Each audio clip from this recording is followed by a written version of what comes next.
Hello everyone, আসসালামু আলাইকুম।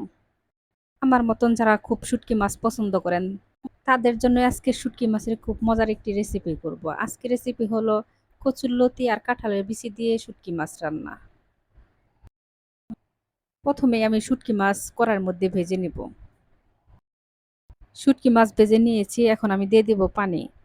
এই বলকোটা পানিতে শুটকি মাছ পরিষ্কার করলে দেখবেন যে শুটকির মধ্যে যে ময়লাগুলো থাকে সব ময়লা বের হয়ে যাবে।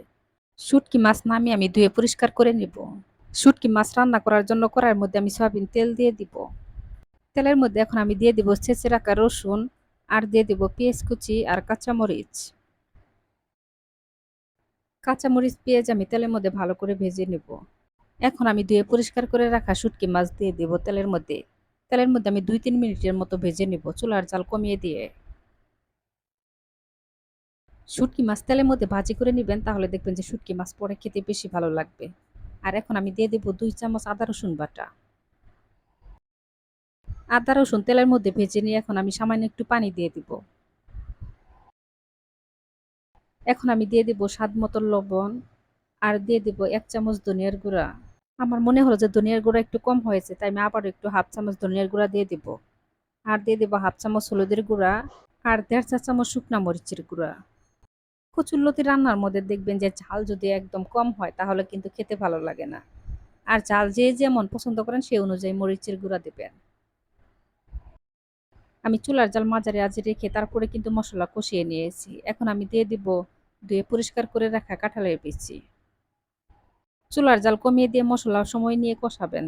এই কষানো যত ভালো হবে দেখবেন যে তরকারিটাও তত বেশি পরে খেতে ভালো লাগবে। এখন আমি দিয়ে দিব ধুয়ে পরিষ্কার করে রাখা কচুরলতি। কচুরলতি আমি মসলার সাথে মিশিয়ে নিয়ে ঢাকনাটা ঢেকে লতি কষিয়ে নেব। কিছু সময় পর আমি কচুরলতির ঢাকনা উঠিয়ে কচুরলতি নেড়ে দিব, যেন আবার নিচে লেগে না ধরে। কচুরলতি কষিয়ে নেওয়া হয়ে গেছে, এখন আমি দিয়ে দিব সামান্য একটু পানি। কচুরলতি রান্নাটা আমি একদম চড়চড়ি করে ফেলবো, তাই আমি বেশি পানি দিব না। আর কচুরলতির মধ্যে পানি না দিয়েও কিন্তু কচুরলতি রান্না করা যায়। কাঁঠালের বিচি দিয়ে কচুরলতি, শুটকি মাছ দিয়ে চচ্চড়ি খেতে কিন্তু খুবই ভালো লাগে। সবাই একবার হলেও বাসায় যারা খান নাই তারা বানিয়ে খেয়ে দেখবেন, আশা করি অনেক ভালো লাগবে।